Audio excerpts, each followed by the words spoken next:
Welcome to episode 9 of my series celebrating all things rural.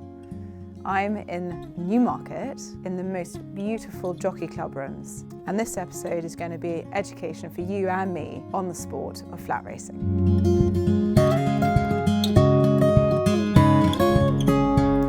So our first stop tomorrow morning is going to be meeting this man here, Sir Mark Prescott.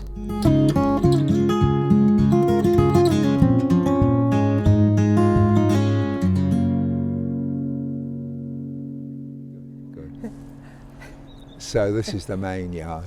Wow, and everybody always says, what time do the lads have to start work? Yeah. And the answer is whenever they like. As long as they get the job done. If they're not ready to put out at 6:30, yeah, they're dead.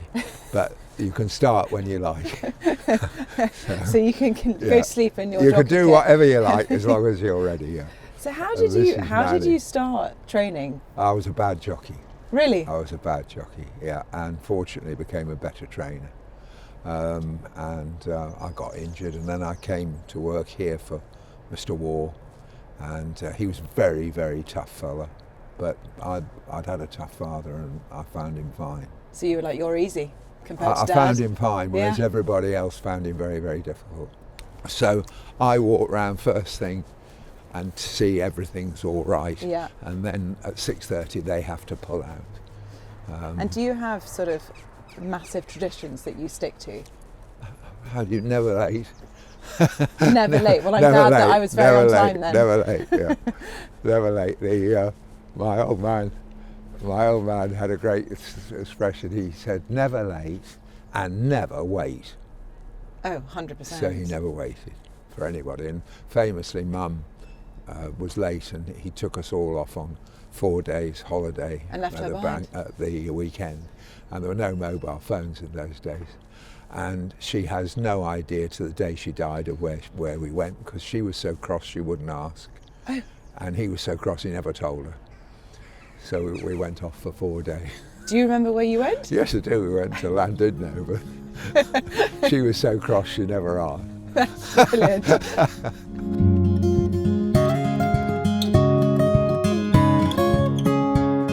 This is a 2-year-old, and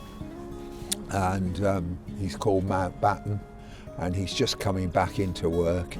He's fresh, so I'm going to give him a treadmill before he starts. In your training techniques, obviously over the last, let's say 50 years. 50 years. Have they changed Yes, massively? a lot. How do you keep up with Well, that try and be ahead of it. Yeah. I mean, we had a swimming pool before any trainer in Britain. We built a huge covered ride before anyone else. Yeah. We were the first people ever to scope a horse. To scope a horse? Yes, Were we you? were the first ever. No vet would do it. And just tell us what is scoping a horse? Scoping is when you put a tube down their throat and suck up the mucus in their lungs and analyse it. And that tells you whether they've got a healthy tummy or... Whether they've got any respiratory disease, which we think is the most important fact of the young horse's health. So Manny's now putting this horse up onto 3 degrees. Which is a 3 hill? degrees, yeah, a nice hill. Yeah. And he's going to have a trot, and then he'll do 1 canter, and then he'll be ridden next lot. So he's having extra work, more than the others. Because he's a bit spicy. Yeah, he's just come back into work, Yeah. and he just needs that slow work first, Yeah. so he doesn't come out like a tiger. Yeah. Look at that. So this is the pool. So we swim every horse every day, really. So even in the winter? Not in the winter, but in the racing season. Okay. And in the winter we swim them if we got to teach them, or if they're galloping. And what does swimming do for horses? Everything, really. Yeah.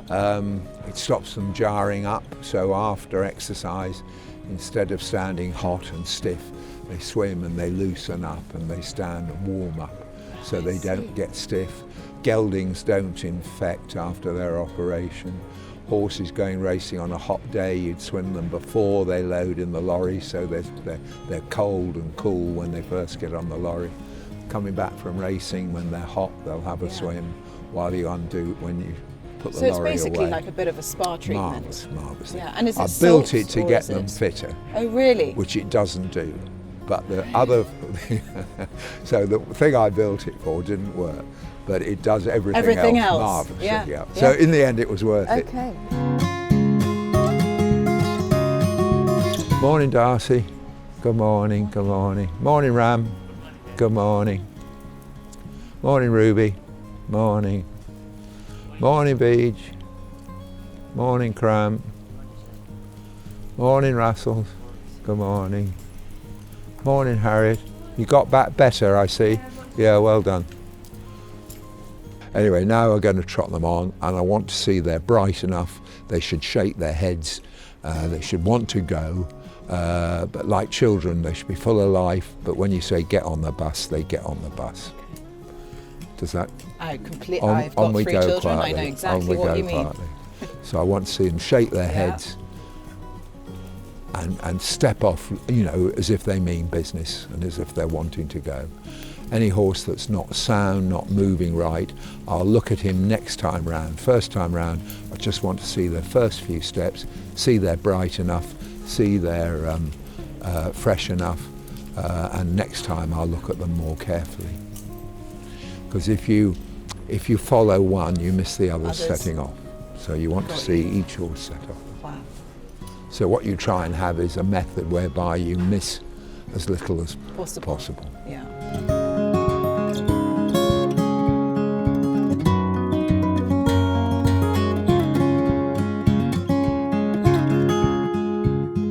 So each strip is used one day in 2 years. Where the horse is canter today will not have another horse on it for 2 years to the day. Really? It's pretty staggering, isn't it? So, you know, That's extraordinary. it's the most extraordinary place. And how many horses do you reckon in 2,600 Newmarket? horses. Well, when I came there was 750 horses and 35 trainers, and now there's 81 trainers and 2,600 horses. So it's expanded extraordinarily. And our yard is down there. You can see the gate that's open Yes. in the covered ride. Yeah. And our horses are just walking along the bottom, and they're going to come up here. All trainers are different. Some like them together, some like them singly. Mine all come in batches of 3, and I like them to be right on the rail, and then they go straight. If you allow the lad to go wherever he wants, the horse is more Starts unbalanced, wobbling. in my opinion. Yeah. My opinion. I How think do you spot a good racehorse? they go quicker? Literally, as simple they as go that. quicker. Yeah, and you know, but they're a rare pearl when you get one with ability, constitution, like people. It's not enough just to be bright at school, is it? No. Look at all those bright kids at Yeah. school. What became of them? Yeah. Most of them nothing. And quite a few of the others got there because they were sharp and they were tough and they were, you know, Resilient and it's- all yeah, the other things that yeah, you need. It's the same with these. So first thing is it's got to have the ability, and after that it needs a lot of other things. Luck. But the first thing, yes, Yeah. hugely, Yeah. hugely. I had a good filly a few years ago, and she needed soft ground, and the big races came and the ground was firm, and the day of the race it used to rain, and by the time her race came round she was soft and she won it, and everybody said well done, but she was lucky, you know. You've got to have luck. You've got to have luck. Everybody's got to have luck.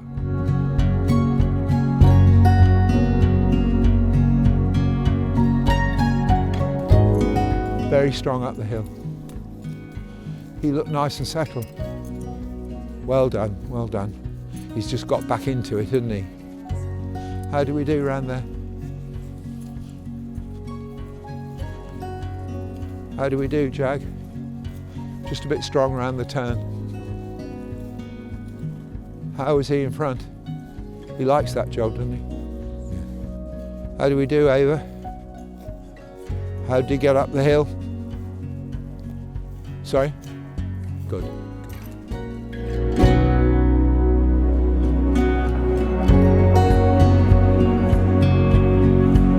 So your partnership with Ms Rousing, Miss Kirsten Rausing, has been sort of long-standing.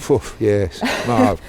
How did that start? I don't know really. I think I bought last second with Paul Webber. We bought last second, and that was half bred by Miss Rousing and half by Mrs Rogers. And last second became the highest rated 3-year-old filly in Europe. Wow. And therefore they sent me relations of it. Right. So I bought one. That did well, and then they started to send me horses, and I got lucky. Within 2 or 3 horses, I'd had Alvarado won a couple of champion stakes, and then Alba Nova came along, and so I've been lucky for them. And those were all the horses that she had bred? She bred them. Yeah. But the reason she first came to me was I bought one that did well, yes. and so that sort of grew on from there. Yeah. And of course she's the Cheveley Park and her are the real big privately owned studs now in Britain that are capable of competing with studs anywhere in the world. Yes. And their owner breeders are, they always say, is a dying breed. There's less and less owner breeders, and they're a crucial element to racing.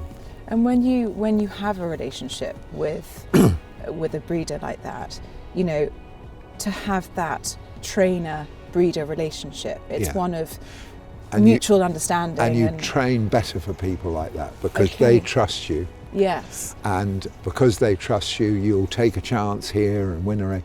If somebody didn't trust you, you'd say, oh, I daren't run it there, they'll only complain if it gets beaten.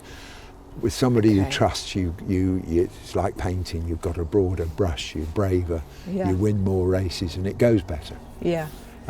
So trust is a wonderful thing, and of course it's the same with your relationship with a jockey. If he trusts you, he rides better for you than he rides for anybody else, because he'll have the confidence that if this goes wrong, there's not going to be an inquisition. But I think I should do this, or I should do that. And the bloodline of Kirsten Rausing's, is that a bloodline that you are massively fond of? Well, yes. Yeah. I mean, in the yard there's 5 statues of horses, and 4 of them of that family of Miss Rousing. So, yeah. So I mean, it's transformed. Buying last second transformed my career. If I'd not bought her, I wouldn't have had those other horses. So my whole career is defined really by being lucky enough to get into that family and having done well with them. Yeah. So was that horse, would you say she's been the horse of your career? Alpinista, who won the Arc, yes, she was obviously the horse of my career. And she was just very straightforward and very good. And as with people, if they're very straightforward and very good, they tend to get to the top. Yeah, yeah. Despite the trainer or despite them. So, yes, so, I mean, and she's carved a place for her and her stud in British racing that's made it one of the great studs of all time. So, it's remarkable. She's done a remarkable job, and is acknowledged by everyone in the industry as having done a remarkable job. Yeah.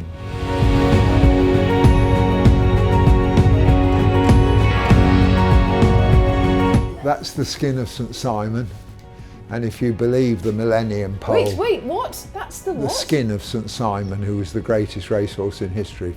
And the Duke of Portland owned him, and 100 years before DNA, he kept as much of the horse as you could keep. He probably was extraordinary because the photograph on the left is when he was 19. No. And he looks like a horse in training, except for his dip back. He's quite extraordinarily masculine still. Wow. He sired a classic winner every single crop. His stud fee was 500 guineas, which is £500,000 in today's money. Wow. And the next most expensive horse in the world was 75 quid, and he was 500. Ah. And there's not a horse in the world that doesn't trace to him. You can't be thoroughbred now unless you trace to St Simon. So you can't be a thoroughbred? He was so dominant that there is now not a thoroughbred in the world, wherever you go, that doesn't have him in its pedigree. Wow. He was so dominant.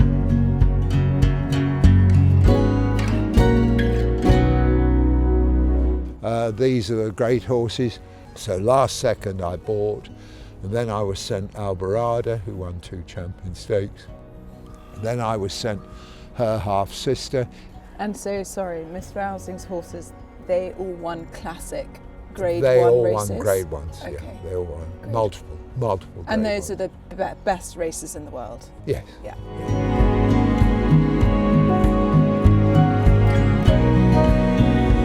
Your legacy, Yeah. obviously it's an incredible one. To inspire the next generation, what would you say to those young budding trainers that are coming up behind you? I think it's a wonderful life if you've got to really enjoy it, and don't think of doing it unless you really enjoy it. Yeah. Yeah, you need to enjoy it, and you need to want to train horses so much that you could not imagine life without training them. Yeah. And then if you like it that much, you'll probably stick at it. Forever. Yeah, you'll like probably, you, and you'll have probably a 50-year career. You'll probably stick at it and manage to convince people to have horses with you for 57 years. Yeah. Well, this is a magical place, and I feel so lucky to have come to see it. We've Thank you for enjoyed it. having You me. had a good cameraman. Yeah, so, it's been amazing. Thank you. That's been good. Hi Matt, how are you? Tamara, good to see you. Lovely to see you. Thanks for having us here at Tattersalls. Give us a little brief history of Tattersalls. How did it begin? What is it? So Tattersalls is now 259 years old. It was established by a gentleman called Richard Tattersalls. It actually originated from High Park Corner, and so he would have been responsible for selling hounds and carriages, and obviously then bloodstock as well. Yeah. And then its history sort of slightly evolved from there. It moved to Knightsbridge in London, and then this site was actually bought in the late 19th century, and that sale ring over there was built in the mid 60s, and we've sort of, the site has been developed and built from then, really.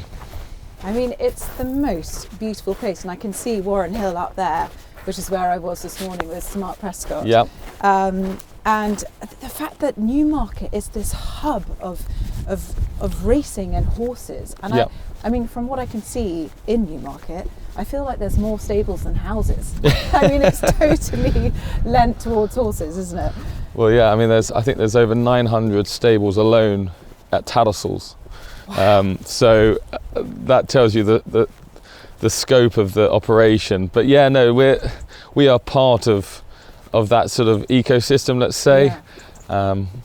Newmarket is the hub, as you say, of bloodstock and racing in Europe, and with that we're very lucky. We've got the best trainers, wonderful studs, and support of the big owner breeders, and with that we've also got the world's best stallions standing in and around Newmarket as well. So obviously there's we're part of the European marketplace as well, so it does attract investment that way as well. Okay, so shall we go and have a look Yeah. at the ring?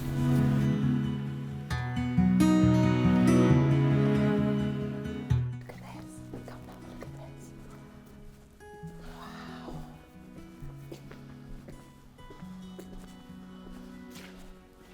So yeah, this is What do you feel? You feel like you should whisper. yeah, and I think it certainly has that that feeling as you come in here. You can sense sense the history of Tattersalls here, and it's been the scene of many amazing moments and sales. This place will be packed out, will it? Not for every sale. Okay. I mean, we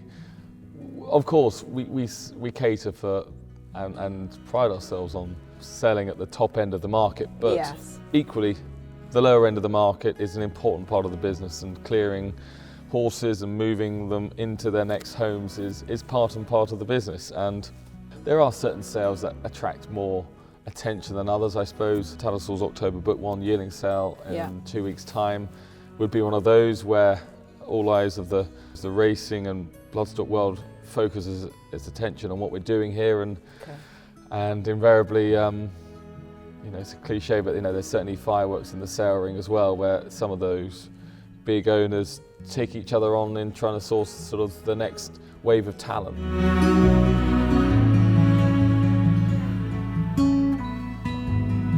So lot 20 is a sibling of Alpinista. Alpinista. So yes, he's basically a colt by Frankel, who was certainly, to my mind and many of the experts say, one of the greatest racehorses we've ever seen. Okay. And so out of Alwalda, who is the dam of Alpinista, and Alpinista won the Arc de Triomphe and was a multiple Group 1 champion, and so in terms of pedigree, this colt's hugely exciting. He would be, a colt that, if he were to be able to recreate the talent of his parents, would make, a wonderful stallion prospect. Yes. So he's bred by Ms Rousing, presented by Staffordstown Island, and this is from one of Ms Rousing's great families, which goes back to Albanova, and that she's nurtured over the years. Yeah. So it's hugely exciting, and I suppose last year we were very fortunate to sell the yearling half-sister by Frankel, and she realised 4.4 million guineas, purchased by Ammo Racing. So I suppose, we're very excited about the prospects of his prospects coming into the next few weeks. Yeah, that's incredible. How exciting. Well, we can't wait to see what happens.